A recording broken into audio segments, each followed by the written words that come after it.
Oi, gente querida e amiga da Pós TV 247, gente querida e amiga do canal Paz e Bem. Eu sou Mauro Lopes. Esse é o curso de espiritualidade de Faustino Teixeira, aqui no canal Paz e Bem, aqui na Pós TV 247. Grande alegria em mais esse encontro com Faustino Teixeira. Esta é a aula de número 36 do curso de Faustino Teixeira. Faustino, como é que você está? Tudo bem? Animado aí nas vésperas de carnaval para ficar quieto em casa. Animado. E vamos ver Jesus Cristo desfilar na avenida, né? Ah, isso sim, Mangueira. Vamos ver a Mangueira. Esperto para ver Mangueira. Isso. E olha, quero dizer para vocês o seguinte, dia 7 de março, estarei aí com o Faustino em Juiz de Fora. Vai ser uma delícia, uma maravilha. Vamos pela primeira vez nos encontrar pessoalmente para lançar nosso livro. Deixa eu ver onde ele está. Ah, teve uma mudancinha aqui agora. Está tendo uma mini reforma na reforma. Bom, todo mundo conhece. Lula e Espiritualidade. Vamos lançar juntos, com enorme alegria, um sábado, dia 7 de março, às 7 da noite, no Sindicato dos Bancários, em Juiz de Fora. Legal, né, Faustino? Vai ser bom. E nós vamos fazer uma entrevista também, não é? Um debate, nós dois aqui? Nós já resolvemos que vamos aproveitar essa minha ida para ele, vamos fazer uma conversa sobre a trajetória do Faustino. Acho que vai ser bem legal. A gente vai fazer no sábado de manhã, e aí vamos ver, vamos combinar quando é que se a gente vai colocar no ar ao vivo, se vai gravar, a gente vai pensar aí para ver o melhor jeito de fazer. Talvez ao vivo seja bom. Já combinei com o meu irmão, que tem experiência de gravação, aí a gente fica nós dois soltos para poder conversar. Legal, ótimo. Estou animado. Ótimo. Vai ser bom demais. Bom, em relação ao curso de Faustino Teixeira, nós temos agora esta aula hoje, que é muito especial, já falo dela. Depois nós vamos ter 2 encontros ao redor de Teilhard de Chardin. Teilhard de Chardin é um grande, que está muito além do cristianismo. Teilhard de Chardin é uma referência em todos os caminhos de espiritualidade do mundo. E o Faustino teve agora dando um mini curso sobre Teilhard de Chardin lá em Londrina, então vamos aproveitar para fazer aqui. Aí temos mais uma aula, nós vamos falar de também um grande homem, Christian de Chergé, que foi o abade do mosteiro trapista de Tibirini, né, que foram mortos por radicais islâmicos num processo... Enfim, aí vocês vão conhecer a história aqui, realmente é fantástico. Tem um filme muito bonito sobre o massacre de Tibirini, Deuses e Homens. É fantástico o filme. E, então, nós temos 3 aulas, né, depois da de hoje. 2 de Teilhard de Chardin e uma de Christian de Chergé. Vocês vão gostar muito. Aí o Faustino sai para uma viagem. Vamos ficar um tempinho, vamos ter curtas férias desse curso de Faustino Teixeira, tá bom? Por enquanto é isso. Faustino, hoje é Carlos de Foucault. Nossa, para mim é muito especial, porque bebi e ainda bebo demais da espiritualidade de Carlos de Foucault. Meu diretor espiritual era Foucauldiano, então tenho uma intimidade, uma admiração, um afeto enorme por Carlos de Foucault, por Charles de Foucault, Carlos de Foucault, como preferirem. Então, estou esperando que vai ser essa aula. Estamos com você. Você não vai saudar quem está presente aqui? Eu não saudei quem está aqui, pera lá. Faustino, que bom. Ainda bem que o Faustino lembra das coisas, aqui. Ainda bem que você lembrou. Já ia esquecendo. Pronto, aqui, está aqui. A Rosinei Costa Papia de Agnoli. Nossa, que nome italiano. Maria Galeano, mandando boa tarde para nós. Ana E.U. A Rosinei está falando de Poços de Calda e participou do lançamento em Curitiba. Que legal. Então, a gente se conheceu lá em Curitiba, Rosinei. Que bom. A Maria José da Biblos, mandando também saudação. Benedito Hilder, a gente está junto todos os dias. Benedito e eu estamos ficando grandes amigos. E o Fernando Antônio de Rezende está em todas as aulas aqui. Todas as aulas. A Maria José da Biblos pergunta: a que hora será o lançamento de Juiz de Fora? Sábado, 7 de março, 19 horas, no Sindicato dos Bancários em Juiz de Fora. E a Maria Galeno dizendo: gente, vamos dar like. É isso aí, vamos dar like, que a gente vai expandindo a influência, a disseminação do Paz e Bem. É isso aí, todo mundo sinta-se muito bem-vindo e bem-vinda, quem chegou aqui ao vivo. Se você que está assistindo gravado o programa, sinta-se muito bem acolhido e acolhida. Vocês vão hoje fazer uma jornada na delicadeza. Vai ser muito legal essa aula. Fala, Faustino. Bom, primeiramente é dizer que esse foi um dos últimos textos que eu escrevi. Ainda está inédito, que vai sair publicado no livro que está sendo organizado pelo Eduardo Losso, Marcos Reis e Maria Clara Bingmer. Estão fazendo um livro pela Voz de Mística, no campo geral, e cada organizador ficou com um setor. O setor da Maria Clara, ela me convidou para falar sobre Charles Foucault, e o Eduardo Losso me chamou para falar sobre mística zen budista e a mística do diálogo interreligioso. Então, são 3 textos que eu fiz. Você vai ter 3 textos no livro? 3 textos no livro. Que legal! E uma aluna minha, que é a Carolina Duarte, vai escrever sobre mística islâmica. Então, quer dizer, nós somos 4 colaborações aqui da Federal de Juiz de Fora, né? Então, assim, vai ser bem legal. E são textos mais ou menos curtos. Esse do Charles Foucault ficou no tamanho que eles previram, né?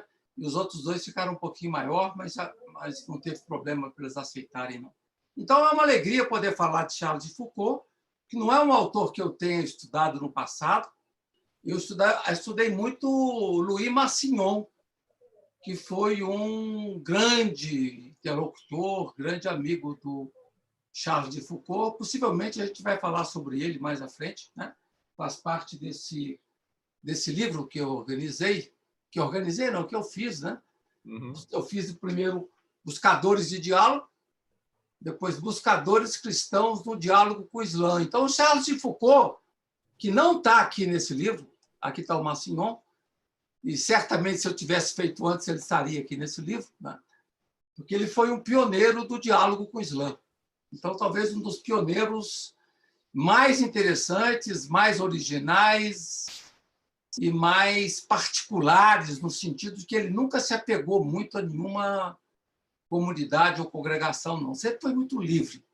Então, foi muito rico para mim, enriquecedor, eu me debruçar sobre ele. Eu estou com um material rico que eu comprei, que adquiri, que li sobre ele. Então, eu insiro ele dentro dessa linha de buscadores espirituais especiais, pessoas que são singulares, no caso, um buscador cristão que dedicou sua vida ao amor ao próximo, e talvez a palavra-chave aqui é hospitalidade sagrada, uma palavra tão querida por Massignon. Talvez é um dos termos, quer dizer, hospedar o outro é uma atividade sagrada, né? E essa talvez seja a grande chave de leitura para entender o Charles de Foucault. E se nós estamos falando, se você falou do Massignon e do Charles de Foucault como buscadores do diálogo com o Islã, nós vamos ter, depois do Teilhard de Chardin, das 2 aulas de Teilhard de Chardin, o Christian Scherger é outro grande buscador de diálogo com o Islã também, né? E ele está aqui. Ele está no livro aqui. Eu li seu livro, tá aí, exatamente. E morreu de forma violenta, foi degolado, né? A gente não sabe quem matou ainda. Alguns dizem que é os terroristas, mas não é uma coisa totalmente desvendada, não. Tinha tensões com o governo também da Argélia, e é uma situação histórica bem confusa. Bom, então o Charles de Foucault nasceu em 1858, morreu em 1916, e todo o seu itinerário foi tecido pela doação, pelo despojamento, pela espiritualidade da relação. Aliás, uma palavra que é chave no meu curso aqui é o despojamento, né? Cada vez mais o mundo interior, despojamento, desapego, são os termos que foram importantes, são importantes no meu curso e são importantes na minha vida também. Nesse último ano, eu vivi muito essa experiência de despojamento, de recolhida interior, né? E mais fortemente ainda será esse ano. Então, os místicos eles entram como reforços muito grandes. E, curiosamente, também estou enchendo minha casa de Budas. Você vê na minha estante, já tem 3 ali. Eu vi, tem 3. Ó, gente, observem bem. Ali atrás, ó, assim, bem acima do Faustino, tem 3 Budas, e você ganhou um outro enorme, não é isso? Agora comprei um outro enorme e outro de cobre, que eu vou botar na porta, lá na rua. um grande de 56 centímetros de cobre também. Eu estou cercando de cuidados e eu tenho muita intimidade com o Zen budismo, né? Então, acho que o Zen budismo me dá uma luz assim muito peculiar na minha experiência de cristianismo, curiosamente dialogal, né? Então, Eu tenho uma amiga budista que toda vez que a gente se despede, ela fala assim: cuidado, cuidado.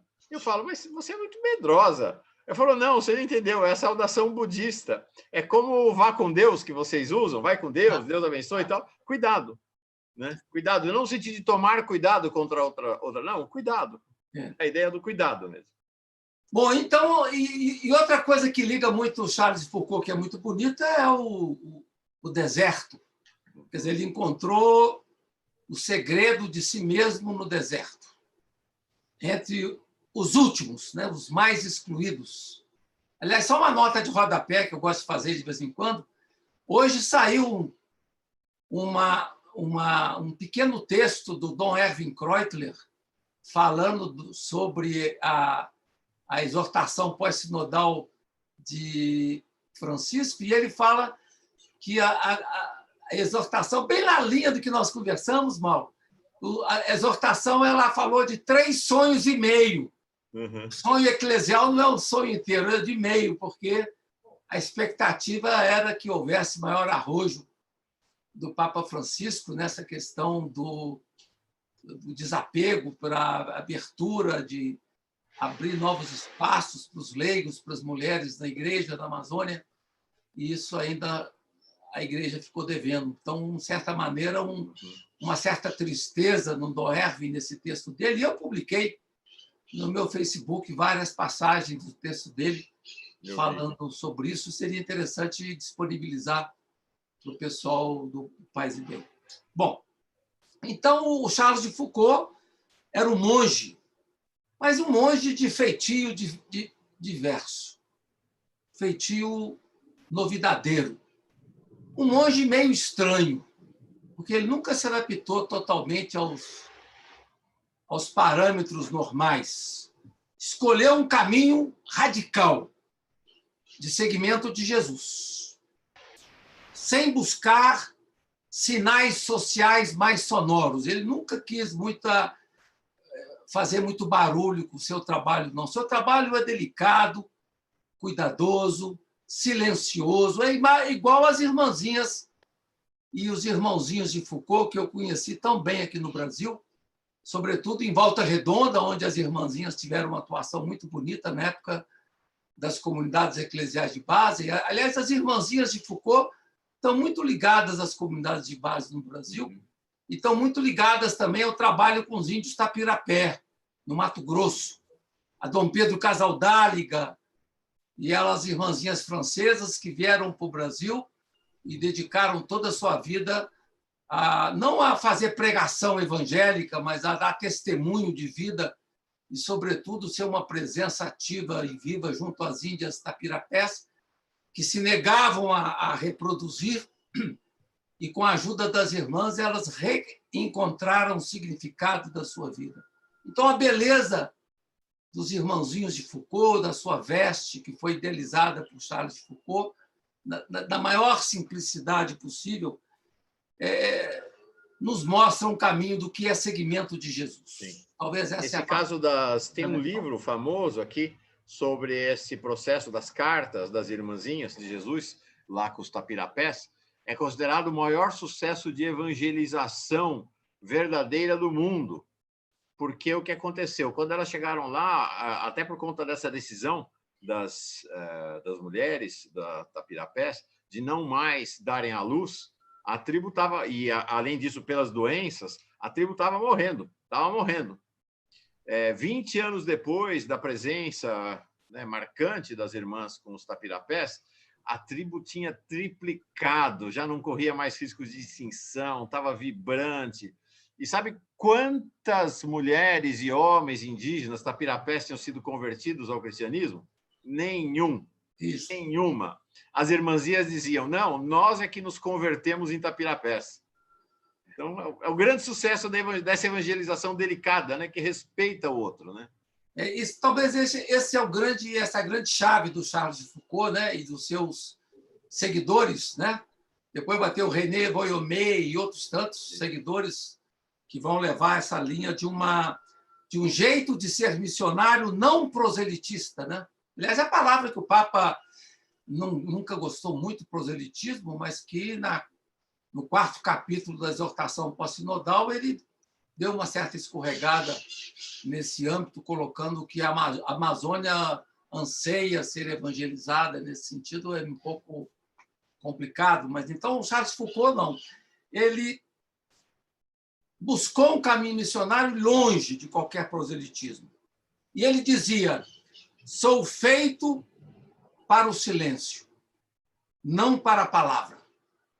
Talvez essa é a evangelização forte do Charles de Foucault, que escreveu para um amigo, o padre Guérin, justamente essa ideia de que ele foi feito para o silêncio. Outro grande companheiro dele, que, inclusive, eles têm um epistolário muito rico de troca de cartas, Louis Massignon. Ele escreveu para Massignon em 1914, julho. Ele dizia: há que se deixar impregnar pelo Espírito de Jesus, lendo, relendo, meditando, remeditando, sem descanso, as suas palavras e seus exemplos. Então, a referência é Jesus, né? Charles de Foucault. E ele dizia: é como a água preciosa que, de gota em gota, deixa suas marcas na pedra, naquele mesmo lugar. Aí, na carta ao Louis Massignon, de 1914, ele já expressava a sua perspectiva. E se há uma palavra que é importante para identificar o Charles de Foucault, é testemunho. A evangelização se dá com testemunho. É um exemplo também que a gente vê muito com os padres brancos, né? Os padres brancos que trabalhavam e trabalham na África. Um dos grandes exemplos dos padres brancos é o Monsenhor Fitzgerald, que foi secretário para o diálogo da Pontifícia Comissão para o Diálogo Interreligioso.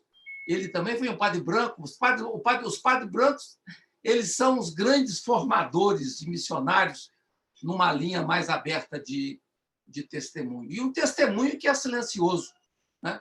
E outra coisa importante, um testemunho que é feito sem preocupação de reciprocidade.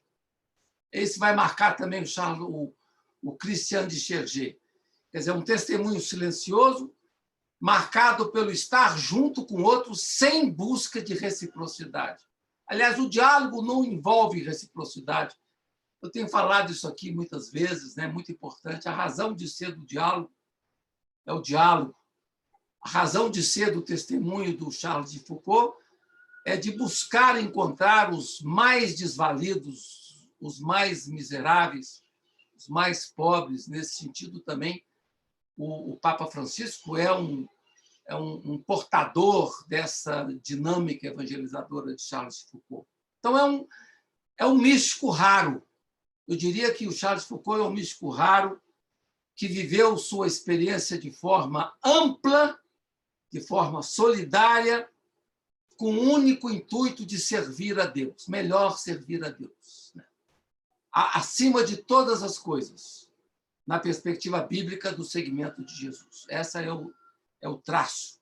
E o bonito nessa caminhada dele é uma abertura que vai se espraiando, porque a visão teológica de Charles de Foucault não era uma visão teológica muito aberta, não.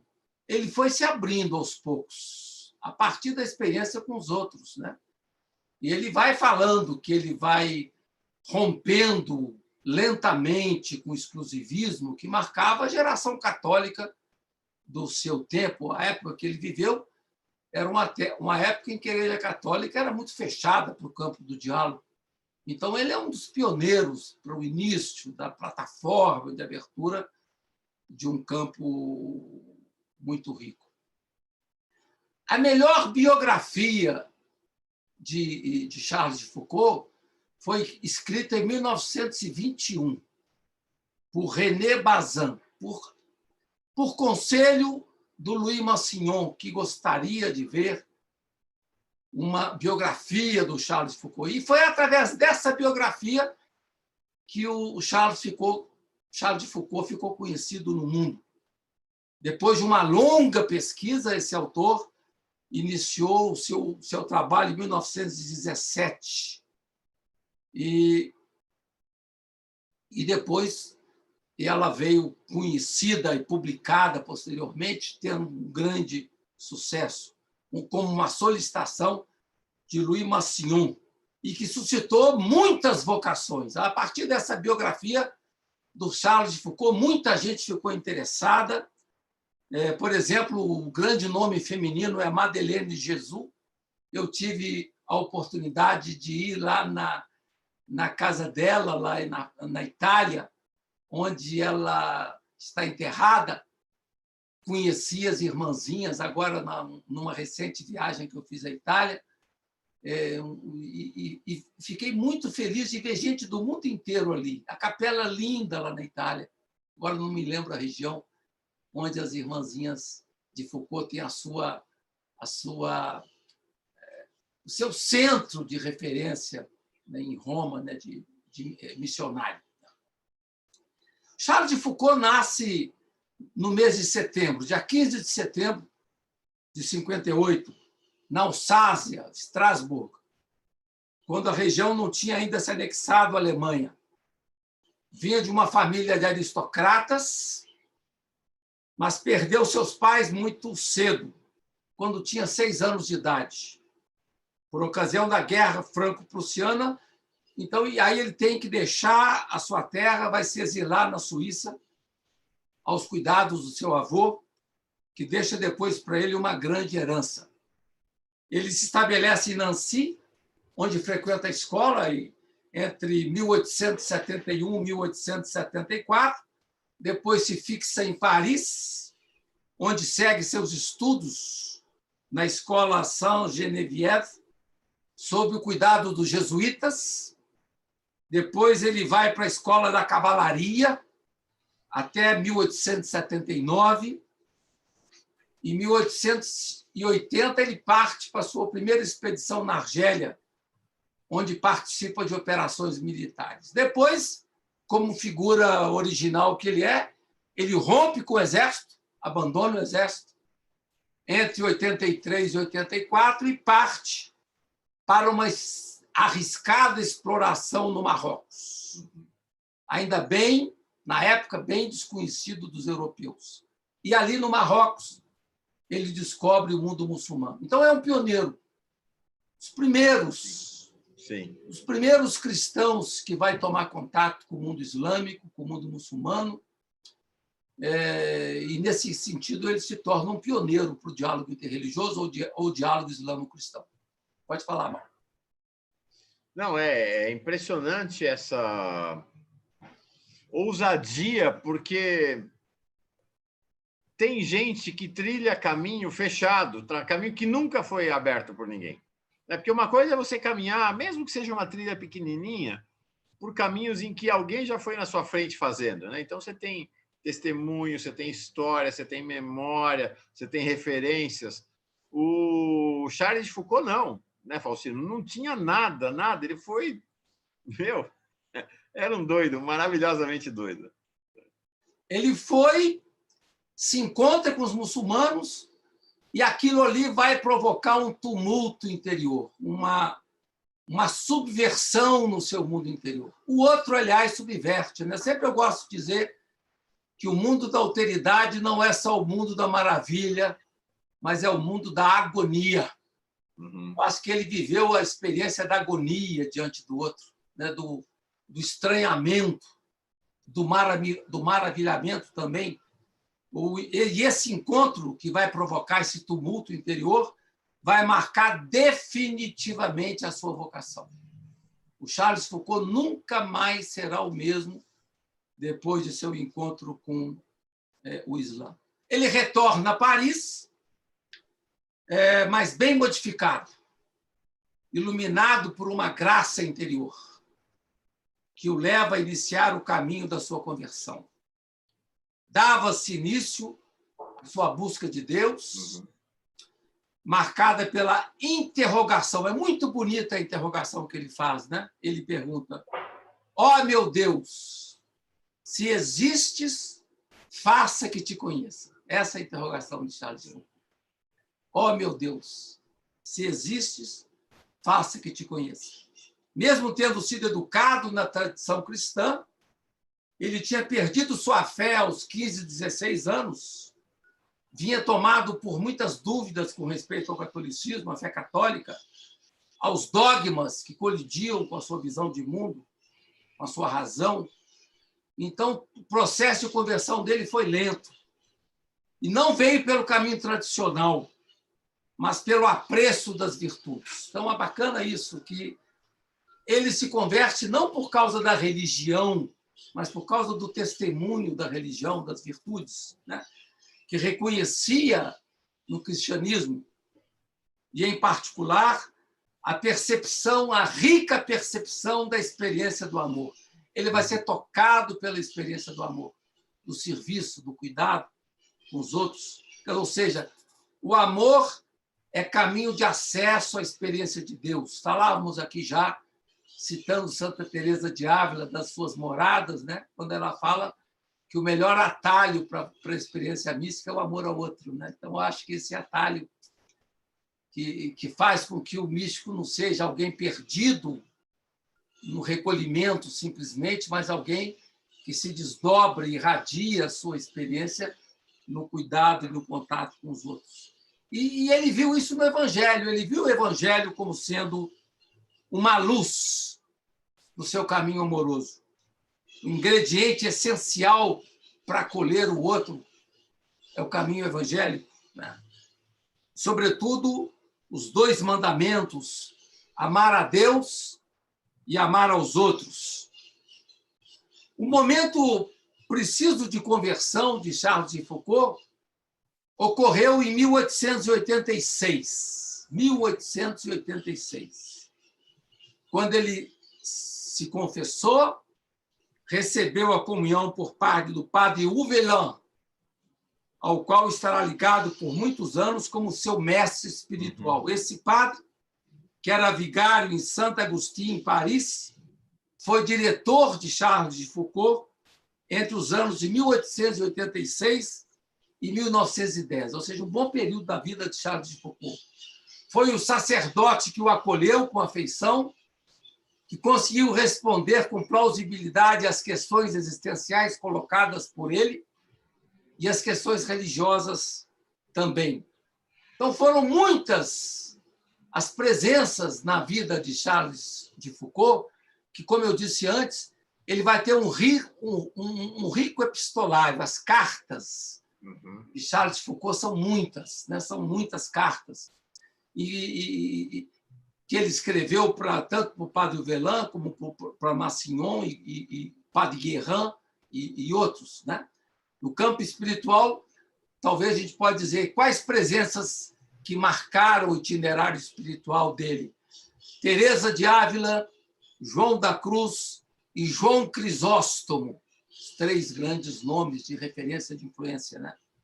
Após visitar familiares, já pensando e se inserir na vida religiosa, ele parte em peregrinação para a Terra Santa, Nazaré, no inverno de 1888, 1889, sendo profundamente atraído por Jesus de Nazaré.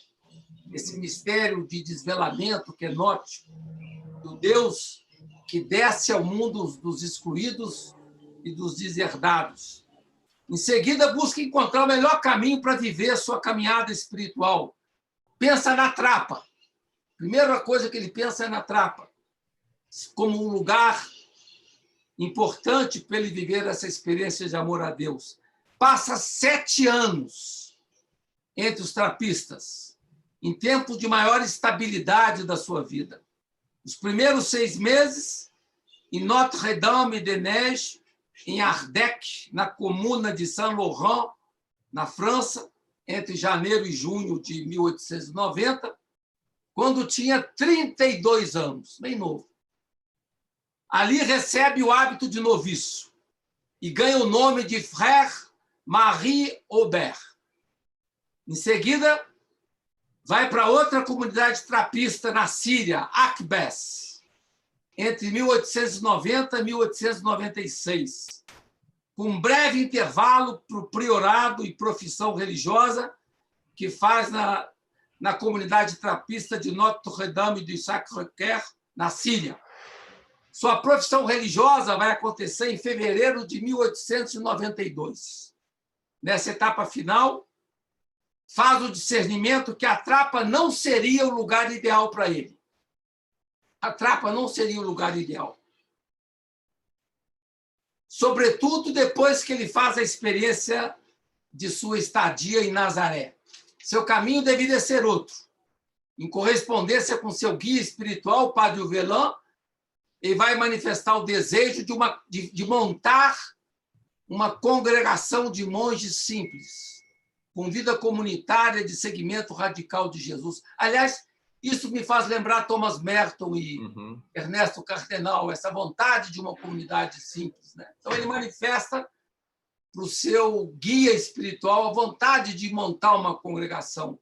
O desejo era uma comunidade que pudesse acolher indistintamente a todos, amigos ou inimigos, muçulmanos e cristãos. Fantástico, né? Pensar numa comunidade multirreligiosa naquele tempo. Maravilha, maravilha. Só dois esclarecimentos que talvez as pessoas não estejam acostumadas com a terminologia típica do cristianismo, especialmente do catolicismo. Quando Faustino fala da Trapa, ele está falando, então, de mosteiros de monges trapistas que são um ramo da tradição monástica dos mosteiros beneditinos. Então, são monges trapistas que vivem dentro de mosteiro, praticamente não saem do mosteiro, vivem em regime de clausura. Então, Carlos de Foucault viveu 7 anos enclausurado, não sai para a rua, vive só dentro da comunidade ali. Esse é o primeiro esclarecimento. O segundo, em relação ao padre Velan, o Velan é assim que fala? É. Ele, que o Faustino fala, é o diretor espiritual. Esta era uma figura muito comum no catolicismo, até os anos 60, 70, que é o diretor espiritual. Você tem algo parecido, é diferente, mas vamos dizer assim, talvez até no Ocidente seja mais comum a figura do guru, né? O diretor espiritual é alguém que guia, então, aquele... Eu tive um diretor espiritual, você vai dialogando, né? Com o tempo isso foi mudando, porque no passado o diretor espiritual era assim, se o cara falasse para você se saltar do trem, você saltava do trem, né? Era uma coisa muito de cima para baixo. Com o tempo isso foi mudando para uma coisa mais dialógica, com caráter até meio psicanalítico em determinada medida. Mas então era muito comum que as pessoas que se sentiam com algum tipo de chamado tivessem para si um diretor espiritual, um guia, né? De certa maneira, só uma nota de rodapé que nós dois entenderemos. O guia espiritual fala assim para você, faz o transplante, aí você faz. É isso aí.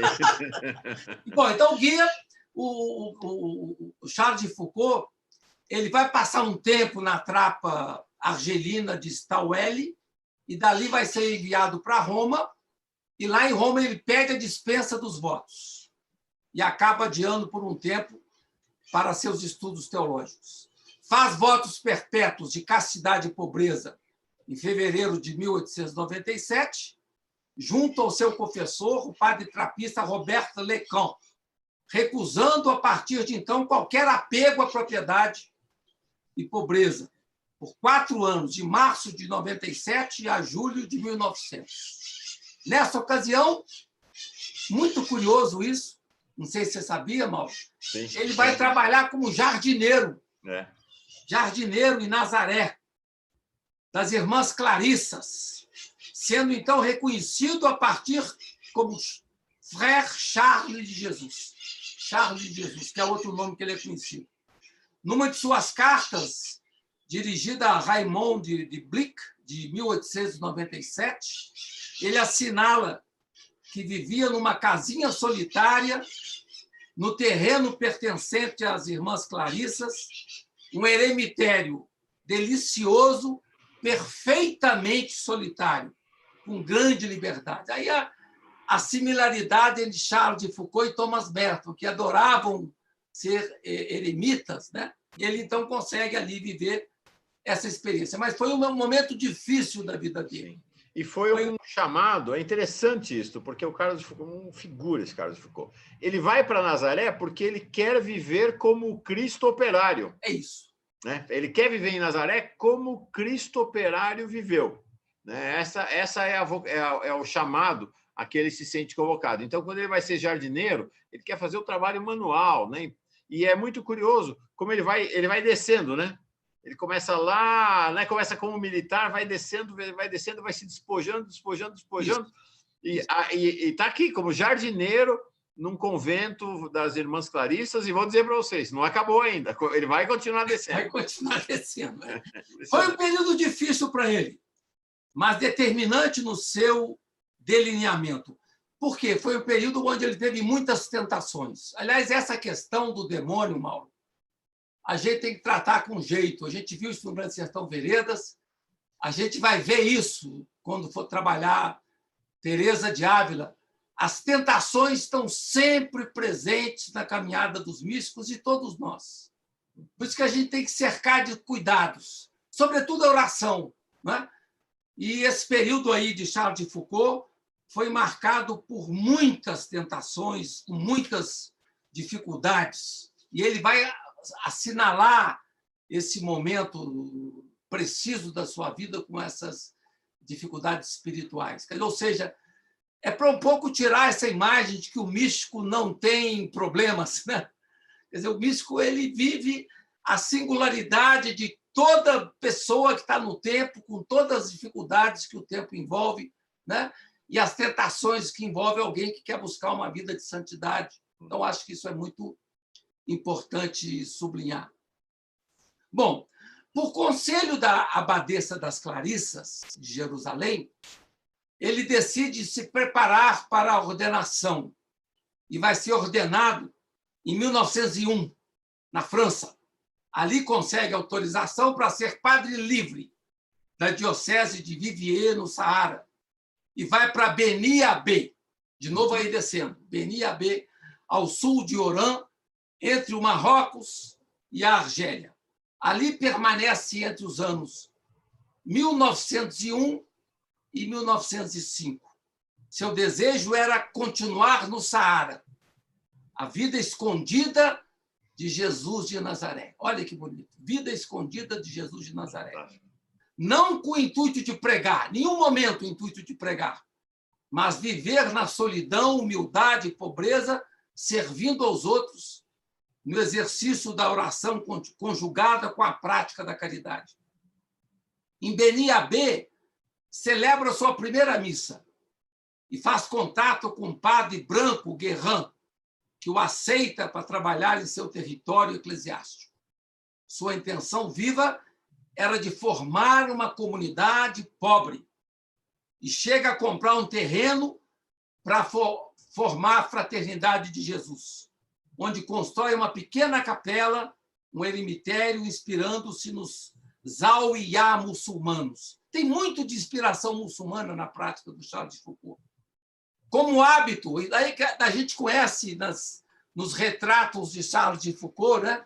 Você vê o hábito, a túnica branca, com coração vermelho, encimado por uma cruz. Isso aí. Esse é o hábito, né? Encimado por uma cruz. E o ritmo da comunidade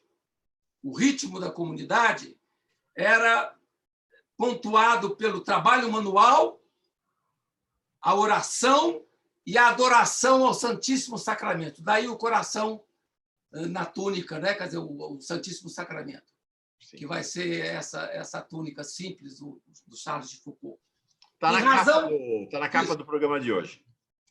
Em razão de dificuldades da experiência naquela localidade, por causa da guerra entre franceses e os tuaregs, decide estabelecer-se entre os tuaregs. Aqui que é mais impressionante. Faustino, deixa eu só mostrar uma imagem aqui que você fez menção. Essa aqui, que esse livro aqui também é um livro histórico sobre Charles de Foucault. É um livro dos anos 30 ou 40, foi editado aqui no Brasil em 61, desse casal, Denise e o Robert Barrat, né? Carlos de Foucault e a Fraternidade. Tem coisas preciosas. Essa, você fez referência à capela dele em Beniabé.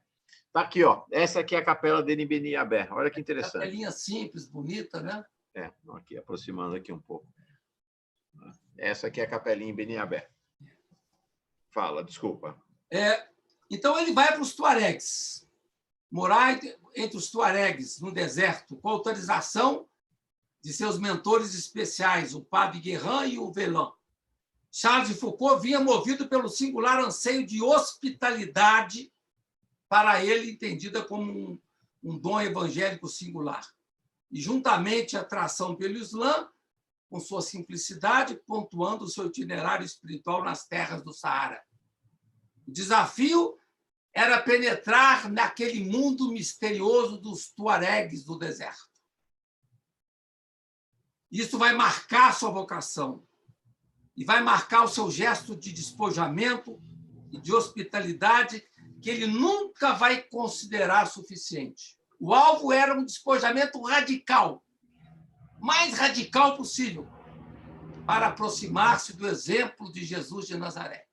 Como local de ministério, escolheu Tamanrasset, onde chegou em 1905, uma região deserta com pequeno número de pobres, cerca de 20 cabanas, disseminadas num espaço de 3 quilômetros.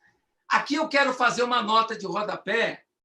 Hoje, eu preparando a nossa fala, eu fui ler o Clodovis Boff, porque eu lembrava que, nesse livro do Clodovis Boff, Teologia Pé no Chão, ele faz menção ao trabalho dos missionários no Acre. Então, eu falo, que sentido tem o missionário escolher um lugar lá distante, que não tem nenhuma visibilidade social, nenhuma, não tem nenhum impacto social, você ir lá e trabalhar com os tuaregs, ou então trabalhar no interior do Acre, correndo o risco de pegar malária e outras doenças e todas as dificuldades que o deserto tem, né? No caso do Charles de Foucault. E o Clodovis, então, eu vou citar 2 passagens do Clodovis, que faz lembrar e nos ajuda a entender o Charles de Foucault. A primeira, ele fala o seguinte: começo a apreciar a vida sacrificada dos agentes de pastoral, porque o Charles de Foucault é um agente pastoral, né? O Dom Erwin Kreutler é um agente de pastoral. Dom Pedro Casaldávila é um agente de pastoral. São pessoas que vêm, que saem de seus países, vão se dedicar ao terceiro mundo, vão morar em lugares mais difíceis, com as condições mais precárias por causa do evangelho. Isso é o que é mais me impressiona. Aí diz o Clodovis: padres, irmãs e leigos que trabalham em regiões tão difíceis como esta, no Acre. Desses missionários, tantas vezes se fala com empáfia, algumas vezes com desprezo e quase sempre com ignorância. Não é certamente por prazer ou por um interesse qualquer que alguém se entrega a esse tipo de vida. Precisa ter aqui um móvel que esteja acima de toda consideração ou crítica, e é da ordem do mistério. Sim, o mistério de Deus, que fascina o monge, é o mesmo que faz andar o missionário. Muito bonito. Aí, em outro momento, mesmo Clodovis diz: qual capital político tem essa gente no sentido da sua força de mudança social? Quer dizer, qual capital político que tem alguém ir lá para o interior do Acre trabalhar com 20 comunidades? Ou qual o capital político do Charles de Foucault que vai trabalhar com pequenas comunidades de tuaregs no deserto sem nenhuma repercussão social? Qual que é o capital político disso? Aí diz o Clodovis aqui, né? A pergunta pelo capital político dessa população talvez não apanhe o sentido mais profundo e decisivo de sua existência, e nem do trabalho da gente, creio eu. De fato, é só mesmo subespecie eternitatis, e não tanto subespécie história, que essa realidade se torna compreensível para nós. Ou seja, só se consegue entender essas vocações sob o mistério de Deus, sob o mistério da eternidade, o que motiva e motivou Charles de Foucault e outros tantos missionários a largar com seu ritmo de vida e descer cada vez mais ao mundo dos mais pobres. Fantástico. Maravilha. A gente tem... Interessante, porque esta é uma dimensão geográfica, mas ela é também social. Então, se a gente... Quem quiser conhecer uma experiência de um monge Foucauldiano na grande cidade, e eu vou organizar isso aqui em São Paulo, Faustino, vou convidar o pessoal da comunidade Paz e Bem que mora em São Paulo, que queira ir, aí é uma missa com o padre Júlio Lancelotti. Porque o padre Júlio Lancelotti é desse, ele é um Foucauldiano, na acepção da palavra, uma vida absolutamente despojada. Sabe o que ele faz? O que ele faz com os moradores de rua, sabe o que é? Conviver apenas. É isso, sim. Ele não converte nenhum, ele não quer fazer de nenhum morador de rua, ele tenta converter em católico, cristão, qualquer coisa. Ele apenas convive, ele apenas estende a mão, ele apenas abraça, ele apenas está junto.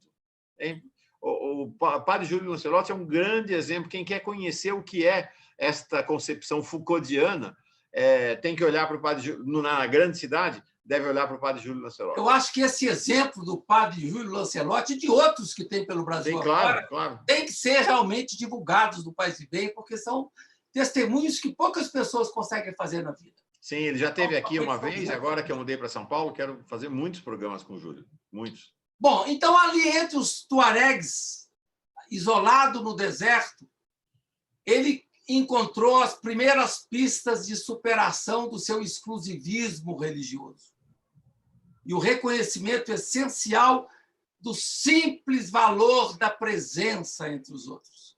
Em carta a um amigo, o Charles de Foucault vai assinalar: meu caro doutor, estou aqui não para converter no lance os tuaregs, mas para buscar compreendê-los e contribuir para o seu aperfeiçoamento. Isso que é o bonito que marca Foucault, né? Quer dizer, é compreender o outro. Eu lembro que eu orientei uma tese de doutorado aqui na universidade sobre Gadamer, que o grande tema do Gadamer é isso, compreender o outro. O desafio fundamental, a coisa mais difícil que tem é o desafio de compreender o outro. Daí essa tarefa inglória de pessoas como Júlio Lancelotti, Charles de Foucault, Thomas Merton, que se dão ao trabalho maravilhoso de ir ao encontro do outro sem preocupação proselitista, simplesmente movido pela linguagem do amor. É isso que vai falar Charles de Foucault. E Jacques Maritain, o grande Jacques Maritain, que é conhecido nosso, quem fez teologia e filosofia nos anos 70, estudou muito Jacques Maritain. O Jacques Maritain vai ser tocado pela experiência de Charles de Foucault, assim como ele vai ser tocado pela experiência de Louis Massignon. E ele vai dizer: o objetivo visado era de simplesmente o de os amar, simplesmente os amar, de os compreender com amor, partilhando com eles a sua vida, a sua pobreza, os seus sofrimentos, sem ter a menor intenção de os converter. Jacques Maritain, falando do Charles de Foucault. Na região, ele alcançou, então, a sua maturidade espiritual, além de exercer um fabuloso trabalho científico, como fala o Louis Massignon. O Charles de Foucault traduziu a poesia tuareg, 6.000 versos, como também fez um léxico e uma gramática em língua tuareg. Quer dizer, além da vivência, ele fez um trabalho científico, fora o epistolário, que é impressionante, né? Quer dizer, ele escreveu inúmeras cartas, né, nesse trabalho, não só científico, mas também de contato com personalidades nesse campo da sua experiência. Ali viveu, entre os tuaregs, até a sua morte. Foi assassinado em 1º de dezembro de 1916. E cada vez, é como você colocou muito bem, Mauro, desceu, desceu, desceu ao extremo despojamento, né? Como quase da proximidade de uma aniquilação de si, de rompimento com todos os apegos do ego. E eu diria que, depois, aqui na segunda parte do meu texto, eu falo que a vocação de Charles de Foucault foi a vocação de uma solidão sonora, assim como diz também São João da Cruz. Em sua primeira regra, 1896, ele prescrevia aos discípulos. Aliás, eu acho isso também fundamental. Você já tem feito isso no Paz e Bem todo dia, Mauro, mas os grandes guias espirituais fazem isso. O Charles de Foucault prescrevia aos seus discípulos meia hora de oração pela manhã e meia hora de oração à noite. Não é muita coisa, né? Eu, por exemplo, não sou de fazer oração na manhã, eu faço oração da noite e me demoro na oração à noite. E é muito importante você ter esse momento que você para, que você se desliga. Aliás, eu gostaria de dizer para você, Mauro, eu comprei um banquinho de meditação também. Não chegou ainda não, mas igual o seu, né? Eu consegui adquirir um banquinho de meditação para poder fortalecer essas condições materiais para a vida de meditação. Eu tenho, além daquele banquinho que eu uso aqui, eu tenho um de viagem, que é dobrável. Eu vou levar. Quem sabe a gente não medita junto aí. Certamente. Vou levar. Bom, então, no seu encontro com o Islã, no seu encontro com os pobres muçulmanos, os tuaregues, revela um lindo exercício de amor evangélico. Nunca sentiu sua vocação como a de um pregador tradicional, mas alguém dedicado a uma existência silenciosa de presença junto aos outros. A expressão que ele usa, que eu acho muito bonita, é o silêncio no coração do mundo. Silêncio no coração do mundo. Quer dizer, o mundo não está fora da vida contemplativa, mas a oração se volta para esse mundo de forma... E, sobretudo, essa imagem bonita também, que me lembra o Gilberto Gil, né? Era tomado por uma só vontade, fazer o bem. É o que está no projeto de Deus, fazer o bem. Paz e bem, que é o nosso lema, né? O lema do Charles Foucault é fazer o bem. Daí sua opção por uma vida monástica, simples, despretensiosa, sem qualquer pretensão de reciprocidade e, sobretudo, marcada pela gratuidade. Ninguém escolhe uma vocação, dizia Charles Foucault, mas sempre a recebe como um dom de Deus. Então, ninguém escolhe sua vocação. Isso aqui é muito sério, muito para pensar, e isso é forte. E aqui eu vou ler a oração do abandono, que é a oração que eu já sei de cor, é a oração que eu faço toda noite. Eu lembro minha mãezinha, que está com 102 anos de idade, quando eu lia a oração do abandono para ela, e a oração do abandono está no nosso livro, Orações da Humanidade, eu não sei qual página, mas está aí no livro. Ela é uma oração magnífica, mas uma oração muito difícil. Talvez das orações mais difíceis de todas que existem no mundo. É a oração de Charles de Foucault, que ele escreveu, provavelmente, quando esteve em Nazaré, num retiro em 1897. E aqui eu vou fazer leitura pausada dessa oração. É a oração que eu faço todas as noites. Eu não sei se você também faz essa oração, Mauro. Você faz também? Eu faço. Tem aqui, ó. Esse aqui, porque, como eu disse, o padre Beto Maier, grande figura, homem da pobreza, ele era Foucauldiano. Ele, então, distribuía esses cartõezinhos, eu tenho até hoje, com a oração do abandono. Então, esse cartãozinho me acompanha há muitos anos. Então, eu vou pedir o Mauro para fazer leitura. Não, faz você, homem. Não, pelo amor de Deus. Eu queria que você fizesse, Mauro. Não. Essa oração tão especial. Eu estou vendo aqui, ó, ela está no livro, tá? Esse livro que é uma referência na nossa comunidade, Paz e Bem, né? Nós lemos tantas poesias e orações dele, né? É o livro organizado pelo Faustino e pelo Volney Berkenbrock, um franciscano, pela editora Vozes. Então, a gente tem aqui, enfim, Orações para passar pela vida inteira, tá? É fantástico, é uma referência. A gente periodicamente volta a essas orações durante os programas Paz e Bem da manhã. Por falar em franciscanos, quero registrar Frei Gustavo Medella, uma importante liderança franciscana, está acompanhando o programa hoje pela primeira vez. Quero saudar Frei Gustavo, grande amigo. Oração de abandono, então. É isso, Faustino? Isto. Tá bom. Meu Pai, eu me abandono em ti. Faze de mim o que quiseres. Por tudo o que fizeres por mim, eu te agradeço. Estou disposto a tudo, aceito tudo, contanto que tua vontade seja feita em mim e em todas as criaturas. Não desejo nada mais, meu Deus. Ponho minha vida entre tuas mãos. Entrego-a a ti, meu Deus, com todo o ardor do meu coração, porque te amo. E é para mim uma necessidade de amor dar-me, entregar-me sem medida, com infinita confiança, porque tu és meu Pai. É uma oração magnífica, maravilhosa, que eu decorei. Agora, se você for pedir para eu falar ela agora decorada, eu não sei, mas quando eu vou rezar, ela vem toda inteirinha. Eu ia falar para você falar agora, tua vez. É inteirinha, maravilhosa. E a minha mãe dizia para mim assim, meu filho, essa oração é muito difícil. Mas eu estou dizendo para você, Mauro, cada vez mais eu realizo essa oração na minha vida.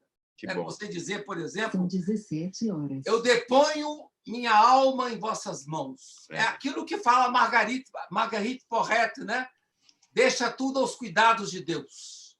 Isso é o selo da oração do abandono. Então, essa oração é uma oração que faz lembrar os grandes poemas sufis da tradição muçulmana e foi composta provavelmente em 1897, apesar de haver muita controvérsia sobre o período em que ela foi escrita, né?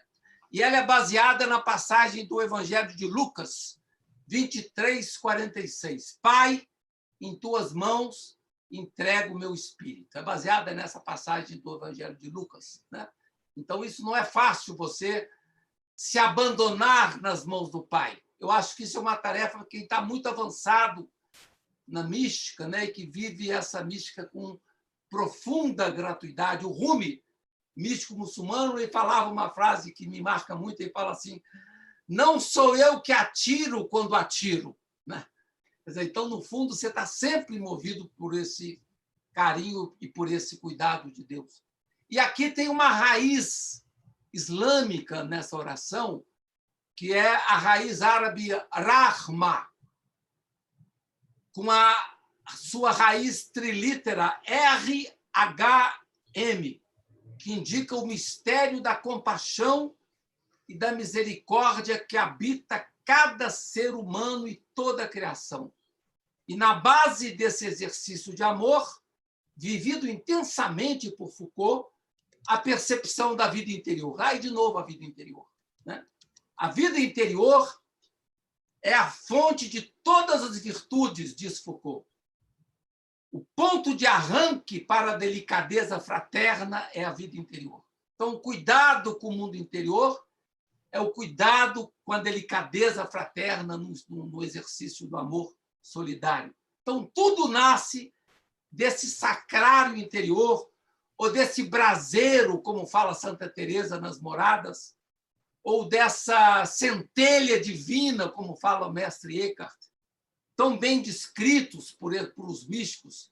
Então, amar, dizia Charles de Foucault, não se resume a sentir que se ama, mas amar significa querer amar. Na dinâmica dessa vida, então, da sua vida, Foucault vai viver a riqueza desse colóquio interior com Deus, na proximidade bonita com aquele que, como diz Teresa, aquele que nos abraça mesmo antes de qualquer movimento nosso em sua direção. Foram vários e intensos os momentos dessa presença vibrante do amado junto a Foucault no Saara. Nos passos de seu itinerário dialogal, uma sensibilidade nova, de infinita delicadeza, no exercício da caridade, sem uma preocupação de grandes serviços, mas de um espaço de fraternidade cotidiana. Assim como todos os místicos, ele viveu experiências difíceis, dificuldades de orar, a proximidade do demônio. Isso ocorreu em momentos delicados da sua vida, no deserto, nos picos da solidão, quando vivenciou a experiência da noite escura e da aridez espiritual. Mas ele soube enfrentar com graça e com vigor esses momentos difíceis, e ninguém está livre desses momentos sombrios que acompanham toda a jornada espiritual. E, para terminar, o tema da hospitalidade sagrada. Esse é o tema caro a Charles de Foucault e que vai inspirar toda a jornada espiritual do Louis Massignon, né? A hospitalidade. O referencial evangélico foi o companheiro contínuo de Foucault na sua jornada. E desse manancial brotou e irradiou a tessitura dialogal. Na relação dialogal com os outros, ele captou algo de profundo, como a experiência reveladora do sagrado. A hospitalidade vai ser percebida por ele como caminho escolhido para partilhar a vida humilde e a vida com os humildes. Daí a mística da hospitalidade. Talvez esse poderia ser o título da nossa reflexão. O Foucault viveu a mística da hospitalidade e de uma compreensão profundamente distinta do trabalho missionário. A missão era vista por ele como testemunho silencioso da caridade. E fora desta caridade não pode haver salvação. E junto com esse testemunho, sua compreensão profunda, imensa da misericórdia de Deus. Fantástica sua compreensão.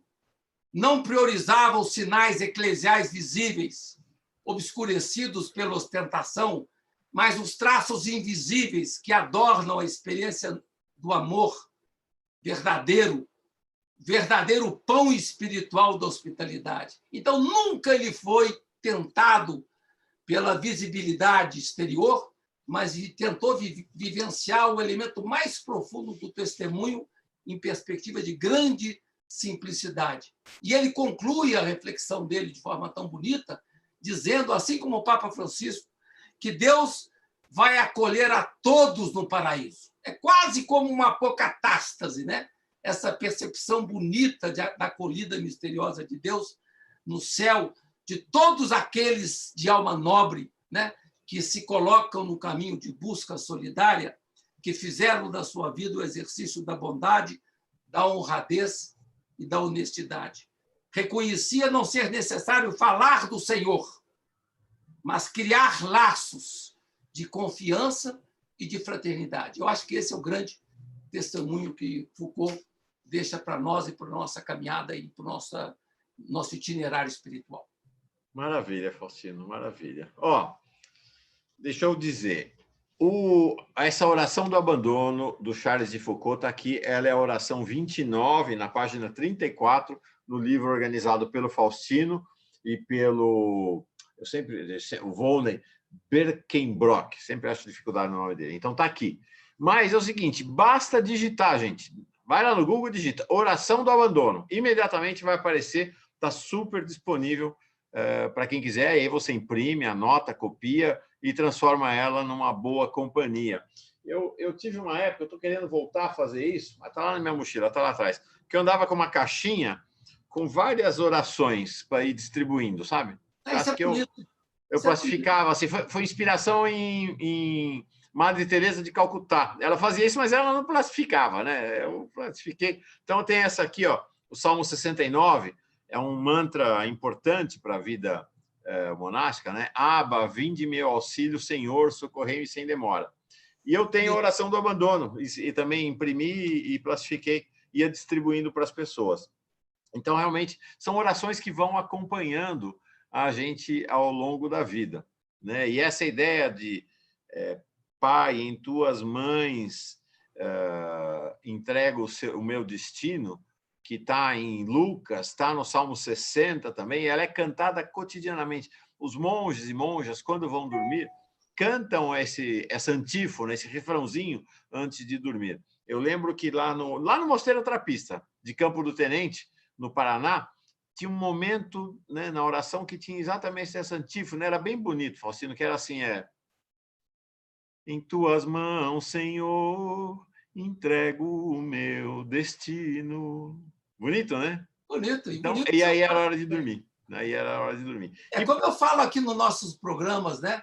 A gente precisa de mantras. Você tem que encontrar, assim como eu falava do mantra do Gilberto Gil, aquele que eu gosto muito, né?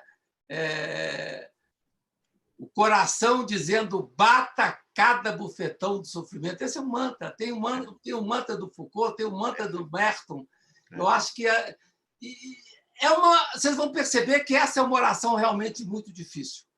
Mas leiam com carinho, leiam com cuidado e tentem, aos poucos, fazer com que ela tome conta da vida da gente. Eu acho que é muito bom quando você se sente entregue nas mãos do mistério maior. Eu acho que isso é fantástico. E é uma experiência que todo mundo é capaz de viver. E termino mostrando aqui nesse meu livrinho, já comprei ele usado, corroído pelos bichinhos, aqui todo furadinho já, mas essa foto tocante do Carlos de Foucault, lá na capela em Tamanrasset, que é o último lugar em que ele viveu. Olha, Faustino, que foto maravilhosa, tocante mesmo. Que foto maravilhosa. Não é? Deixa eu ver aqui, espera aí. Olha, que aqui, coisa gente. Mais linda. É ele aí? É ele rezando. Ele rezando. Olha aqui. Ele rezando na capela, em solidão, lá no Tamanrasset. Muito tocante essa foto, né? Muito forte. E assim foi nossa conversa. Não pode terminar melhor o programa do que com essa imagem aí do fantástica, né? Fantástica, fantástica. E assim termina a nossa brevíssima caminhada com Carlos de Foucault. Quem quiser, tem uma literatura farta, além do artigo do Faustino, que vai sair em breve, tem uma literatura farta para você conhecer Carlos de Foucault. Dá para caminhar a vida inteira com Carlos de Foucault. Dá para caminhar a vida inteira com Carlos de Foucault. Ele escreveu bastante também. É isso aí, Faustino. Obrigado, viu? Foi bom demais. Gente, um grande abraço, paz e bem para todos. Que todos tenham um lindo final de semana, iluminado pelo sol que veio depois de tanta chuva, né? Paz e bem. E fomos alegrados, inspirados pela passarada, acho que eram maritacas cantando aí. Maritacas. Maritacas cantando ao fundo durante a aula do Faustino. Faustino mora num lugar que tem uma faixa, que não é a faixa de Gaza, é a faixa de Gaia. Então, é um lugar com muitas árvores que você plantou ao longo dos anos, né, Faustino? Né? Então, uma região... São dois lugares. A minha casa aqui não é a faixa de Gaia, não. A faixa de Gaia é a minha granja, a minha chácara. Né? Eu achei que era aí que a Não. Aqui é o Tiguera. Mas aqui também tem muito verde, tem muita árvore que eu plantei, muita coisa. Bom, indo aí em Juiz de Fora, quero ir lá na faixa de Gaia. Não, nós vamos também. Legal, que bom. Gente, é isso. Próximo encontro com o Faustino Teixeira, então, prepare-se. Outra jornada maravilhosa. Teilhard de Chardin. Teilhard de Chardin está no meu livro o meu último livro de Malhas da Mística Cristã, o texto Teilhard de Chardin está lá. Só para vocês saberem, né? Esse aqui, maravilhoso. Já li. Vai ser o texto que eu vou seguir na minha reflexão com vocês. Tá. Eu vou colocar a referência desse texto e vou colocar também a referência do texto, tá?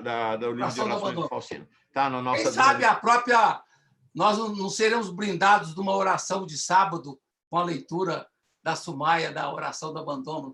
Vou sugerir para ela. Vamos ver se ela não gravou ainda. Vou sugerir para ela. Tá bom? Um grande abraço, Mauro. Grande abraço a todo mundo. Paz e bem. Paz e bem.